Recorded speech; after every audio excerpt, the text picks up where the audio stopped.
माननीय पोलीस आयुक्त श्री संदीप कर्णिक सर यांनी नाशिक शहरामध्ये किंवा परिसरामध्ये कुठेही गोवंश जाती जनावरांची कत्तलीसाठी वाहतूक किंवा विक्री होऊ नये म्हणून पोलीस विभागास सक्त आदेश दिलेले, कारवाई करण्याबाबत सक्त आदेश दिलेले आहेत। त्यानुसार गुंडाविरोधी पथकाचे पोलीस अंमलदार यांना माहिती मिळाली की नाशिकमध्ये पेठ परिसरातून काही गोवंश जाती जनावरांची वाहतूक होणार आहे।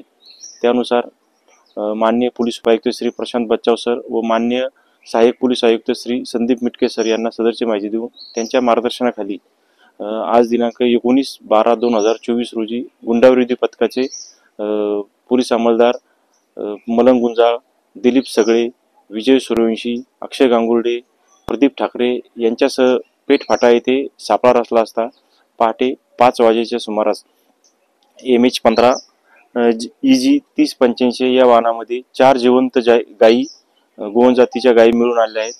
तसेच आरोपी वाहन चालक आरोपी इरफान कुरेशी हा ताब्यात घेतला असून त्याच्याकडे चौकशी केली असता वाहन मालक समीर पठाण राहणार वडळागाव यांनी सदरचे वाहन हे गोवंश जातीची जनावरे आणण्यासाठी पाठवले